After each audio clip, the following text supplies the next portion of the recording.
കർത്താവ് നിങ്ങളോടുകൂടെ. അങ്ങേ ആത്മാവോടും കൂടെ. ലൂക്കായുടെ വിശുദ്ധ സുവിശേഷത്തിൽ നിന്നുള്ള വായന. കർത്താവേ, അങ്ങേക്ക് മഹത്വം. അധ്യായം 16, 11 മുതലുള്ള തിരുവചനങ്ങൾ. അധാർമിക സമ്പത്തിൻ്റെ കാര്യത്തിൽ വിശ്വസ്തരായിരിക്കുന്നില്ലെങ്കിൽ യഥാർത്ഥ ധനം ആര് നിങ്ങളെ ഏൽപ്പിക്കും? മറ്റൊരുവൻ്റെ കാര്യത്തിൽ നിങ്ങൾ വിശ്വസ്തരല്ലെങ്കിൽ നിങ്ങൾക്ക് സ്വന്തമായവ ആര് നിങ്ങൾക്ക് തരും? ഒരു ഭൃത്യന് 2 യജമാനന്മാരെ സേവിക്കാൻ സാധിക്കുകയില്ല. ഒന്നുകിൽ അവൻ ഒരുവനെ ദ്വേഷിക്കുകയും മറ്റവനെ സ്നേഹിക്കുകയും ചെയ്യും, അല്ലെങ്കിൽ ഒരുവനോട് ഭക്തി കാണിക്കുകയും മറ്റവനെ നിന്ദിക്കുകയും ചെയ്യും. ദൈവത്തെയും ധനത്തെയും ഒന്നിച്ച് സേവിക്കാൻ നിങ്ങൾക്ക് കഴിയുകയില്ല. പണക്കൊതിയരായ ഫരിസേയർ ഇതെല്ലാം കേട്ടപ്പോൾ അവനെ പുച്ഛിച്ചു. അവൻ അവരോട് പറഞ്ഞു, മനുഷ്യരുടെ മുമ്പിൽ നിങ്ങൾ നിങ്ങളെ തന്നെ നീതീകരിക്കുന്നു, എന്നാൽ ദൈവം നിങ്ങളുടെ ഹൃദയങ്ങളെ അറിയുന്നു. മനുഷ്യർക്ക് ഉത്കൃഷ്ടമായത് ദൈവ ദൃഷ്ടിയിൽ നികൃഷ്ടമാണ്. കർത്താവിൻ്റെ സുവിശേഷം. ക്രിസ്തുവേ, അങ്ങേക്ക് സ്തുതി. മിശിഹായിൽ ഏറ്റവും സ്നേഹമുള്ള മാതാപിതാക്കളെ, സഹോദരി സഹോദരങ്ങളെ, നമ്മളിന്ന് വായിച്ചു കേട്ട സുവിശേഷ ഭാഗം തരുന്ന വളരെ ശക്തമായ ചില ദൈവത്തോടുള്ള ബന്ധത്തിൽ നാം പുലർത്തേണ്ട മനോഭാവങ്ങളുണ്ട്. ഇത് ഏറ്റവും കാതലായ സന്ദേശം പറയുന്നത്, വിഭജിക്കപ്പെട്ട ഹൃദയത്തോടെ നമുക്ക് ദൈവത്തെ സ്നേഹിക്കാൻ പറ്റില്ല. അങ്ങനെ സ്നേഹിക്കുന്നു എന്ന് പറയുന്നതിന് കള്ളം പറയുവാണ്. കാരണം കർത്താവ് തന്നെ പറഞ്ഞു, ദൈവത്തെയും ധനത്തെയും ഒരുപോലെ സ്നേഹിക്കാൻ പറ്റില്ല എന്ന് പറഞ്ഞാൽ, ഹൃദയം വിഭജിക്കപ്പെട്ടു പോയാൽ നമുക്ക് ദൈവത്തെ സ്നേഹിക്കാൻ പറ്റില്ല. ഇത് 1-ാം പ്രമാണത്തിൻ്റെ ലംഘനമാണ്. കാരണം 1-ാം പ്രമാണം നമുക്കറിയാം, നിൻ്റെ ദൈവമായ കർത്താവിനെ പൂർണ്ണ ഹൃദയത്തോടും പൂർണ്ണാത്മാവോടും പൂർണ്ണ ശക്തിയോടും പൂർണ്ണ മനസ്സോടും കൂടെ സ്നേഹിക്കുക. അപ്പോൾ ഹൃദയം വിഭജിക്കപ്പെട്ടു പോയെങ്കിൽ നമ്മുടെ ആലോചനകൾ, ആഗ്രഹങ്ങൾ, ഇഷ്ടങ്ങൾ ഇതൊക്കെ ദൈവസ്നേഹത്തിൽ നകന്ന് ലോകത്തിലേക്ക്, ലൗകിക വസ്തുക്കളിലേക്ക് വകപ്പെട്ടു പോകുമ്പോൾ അതിനർത്ഥം നമ്മുടെ ഹൃദയം വിഭജിക്കപ്പെട്ടു എന്നുള്ളതാണ്. ഇനി ഒരുവൻ്റെ ഹൃദയം വിഭജിക്കപ്പെട്ടു എന്നറിയാനുള്ള എളുപ്പ വഴി, നമുക്ക് സമാധാനം അനുഭവിക്കാൻ പറ്റുന്നുണ്ടോ എന്ന് നോക്കിയാൽ മതി. നമുക്ക് നിലനിൽക്കുന്ന സമാധാനമുണ്ടോ? മനസ്സിനൊരു സ്വസ്ഥതയും സമാധാനമൊക്കെ ഉണ്ടോ? അതുണ്ടെങ്കിൽ നമുക്ക് നമ്മുടെ ഹൃദയം കർത്താവിലാണ് ഉറപ്പിക്കപ്പെട്ടിരിക്കുന്നത്.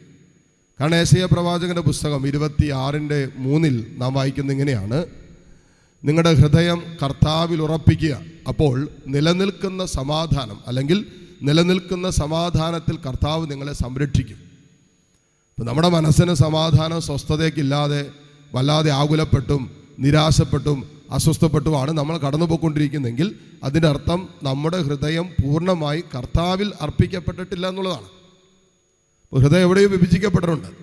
ലോകവുമായി ബന്ധപ്പെട്ട ഏതെങ്കിലും വിഷയങ്ങളിൽ നമ്മുടെ മനസ്സുടക്കിയിട്ടുണ്ട്, ഹൃദയം ഉടക്കിയിട്ടുണ്ട്. ആ വിഷയങ്ങൾ ദൈവസ്നേഹത്തെക്കാൾ ഉപരി നമ്മളെ അസ്വസ്ഥപ്പെടുത്താൻ നാം അനുവദിക്കുന്നത് കൊണ്ടും, നമ്മുടെ ഹൃദയത്തിൽ ആ വിഷയങ്ങൾ അധികമായി ഇടമെടുത്തിരിക്കുന്നു കൊണ്ടും ആ വിഷയങ്ങൾ നമ്മളെ അസ്വസ്ഥപ്പെടുത്തിക്കൊണ്ടിരിക്കുക. മനസ്സിൻ്റെ സമാധാനം കളയുക, സ്വസ്ഥതയില്ല, ഉറക്കവുമില്ല, സന്തോഷവുമില്ല, എപ്പോഴും ദുഃഖിച്ചും വേദനിച്ചും പരാതിയും പരിഭവമൊക്കെ ആയിട്ട് ജീവിതം തള്ളി നീക്കുന്നുണ്ടെങ്കിൽ ഹൃദയം കർത്താവിലല്ല ഉറപ്പിക്കപ്പെട്ടിരിക്കുന്നത് എന്നുള്ളത് നമ്മൾ മനസ്സിലാക്കണ്ടേ.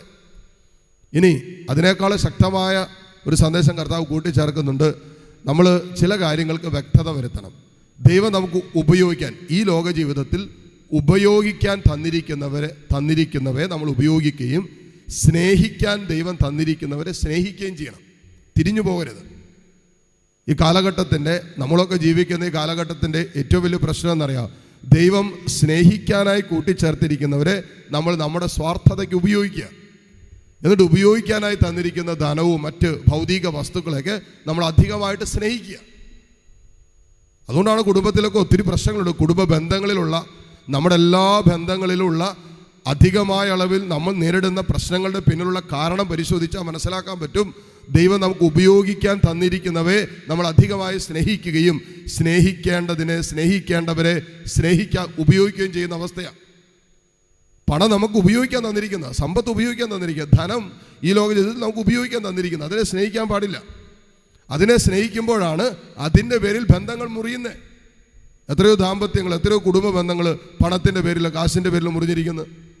എത്രയോ സഹോദര ബന്ധങ്ങൾ ഭാഗോടമ്പടിയുടെ സമയത്തും അതിർത്തി പ്രശ്നത്തിൻ്റെ പേരിലൊക്കെ ഇന്ന് മുറിഞ്ഞു കിടക്കുന്നുണ്ട്.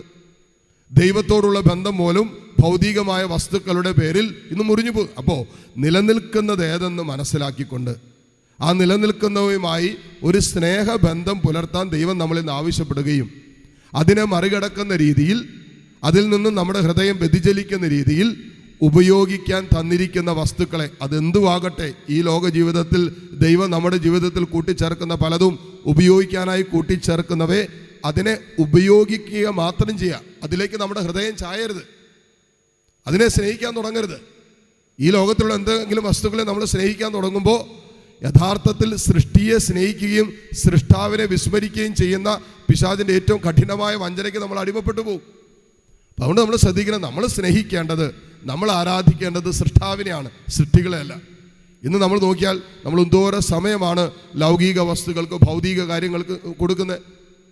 നാം യഥാർത്ഥത്തിൽ ദൈവത്തെ സ്നേഹിക്കുന്നുണ്ടെങ്കിൽ, മറ്റെല്ലാത്തിനേക്കാൾ ഉപരിയായി ദൈവത്തെ നാം സ്നേഹിക്കുന്നുണ്ടെങ്കിൽ നാം ദൈവത്തിന് സമയം കൊടുക്കും. ദൈവിക കാര്യങ്ങൾക്ക്, ആത്മീയ കാര്യങ്ങൾക്ക് നമ്മൾ അധികമായ സമയം കൊടുക്കും. നമ്മുടെ കുടുംബാംഗങ്ങളോട് നമുക്ക് അധികമായ സ്നേഹമുണ്ടെങ്കിൽ ഭൗതികമായ വിഷയങ്ങളുടെ മീതെ, നിലനിൽക്കാത്ത വൈകാരികതയ്ക്ക് മീതെ നിലനിൽക്കുന്ന ബന്ധം മുറിയാൻ നമ്മൾ സമ്മതിക്കില്ല. ഇതങ്ങനെ നിസ്സാരമായി നിലനിൽക്കാത്ത വൈകാരിക വിഷയങ്ങളുടെ മീതെയാണ് ഇന്ന് നിലനിൽക്കുന്ന ദൈവം കൂട്ടിച്ചേർത്ത പല ബന്ധങ്ങളും മുറിഞ്ഞും തകർന്നൊക്കെ കഴിഞ്ഞുകൊണ്ടിരിക്കുന്നത്. അത് കർത്താവ് ആഗ്രഹിക്കുന്നില്ല. അതുകൊണ്ടാണ് വളരെ കൃത്യമായിട്ട് കർത്താവ് വചനത്തിലൂടെ നമ്മളെ ഓർമ്മപ്പെടുത്തുന്ന കാര്യം, ധനം, സമ്പത്ത്, ഭൗതികമായി ദൈവം തന്നതൊക്കെ അത് ഉപയോഗിക്കാനുള്ളതാണ്. അത് അതിൻ്റേതായ വിവേകത്തോടു കൂടി ഈ ഭൂമിയിൽ നമ്മൾ ഉപയോഗിക്കുക. എന്നാൽ ദൈവം കൂട്ടിച്ചേർത്തിരിക്കുന്ന ചില ജീവിതങ്ങളുണ്ട്. നമ്മുടെ കുടുംബാംഗങ്ങൾ, നമ്മുടെ സഹോദരങ്ങൾ, കൂടപ്പിറപ്പുകൾ, ദൈവത്തോടുള്ള ബന്ധം, ഇതൊക്കെ നിലനിൽക്കേണ്ട ബന്ധങ്ങളാണ്. ഈ ബന്ധം നിലനിൽക്കാത്ത ഏതെങ്കിലും ഭൗതിക വസ്തുക്കളുടെ മീതെ തകർത്ത് കളയുമ്പോൾ ദൈവിക ജ്ഞാനമില്ലാത്തവരായിട്ടാണ് ഈ ലോകത്ത് ജീവിക്കുന്നത്. ക്ഷമിക്കാൻ പറ്റാത്ത മനസ്സുമായി ഉള്ളിൽ വെറുപ്പും വിദ്വേഷമൊക്കെ സഹോദരങ്ങളോടും കൂടപ്പിറപ്പുകളോടൊക്കെ സൂക്ഷിക്കുമ്പോൾ യഥാർത്ഥത്തിൽ എന്താ സംഭവിക്കുന്നത്? യഥാർത്ഥത്തിൽ നമുക്ക് ഭൗതിക കാര്യങ്ങളുടെ മീതെയാണ് ഈ പ്രശ്നങ്ങളെല്ലാം ഉണ്ടാകുന്നത്. അതിന് അധികമായ പ്രാധാന്യം കൊടുക്കുകയും ബന്ധങ്ങൾക്ക് അതിനേക്കാളും വില കുറഞ്ഞ പ്രാധാന്യം കൊടുക്കുന്നത് കൊണ്ടാണ് ഇങ്ങനെയുള്ള കാര്യങ്ങളൊക്കെ നമ്മുടെ ജീവിതത്തിൽ സംഭവിച്ചുകൊണ്ടിരിക്കുന്നത്. അതുകൊണ്ട് എപ്പോഴും ശ്രദ്ധിക്കേണ്ട ഒരു കാര്യം, ദൈവം ഉപയോഗിക്കാൻ തന്നിരിക്കുന്നവയെ നമ്മൾ ഉപയോഗിക്കുകയും സ്നേഹിക്കാൻ ദൈവം തന്നിരിക്കുന്നവയെ സ്നേഹിക്കുന്ന ഒരു ദൈവിക ജ്ഞാനം നമുക്കുണ്ടായിരിക്കും. അങ്ങനെ നമ്മുടെ ബന്ധങ്ങളിൽ, ദൈവത്തോടും സഹോദരങ്ങളോടുള്ള ബന്ധങ്ങളിൽ നിലനിൽക്കുന്ന ആ ഒരു ഐക്യം സൂക്ഷിക്കാൻ പരിശുദ്ധാത്മാവ് നമ്മെ സഹായിക്കട്ടെ. ഉള്ള കൃപയ്ക്കായി ഈ ബലിയിലൂടെ പ്രാർത്ഥിക്കുകയും യാചിക്കുകയും ചെയ്യാം. ആമേൻ.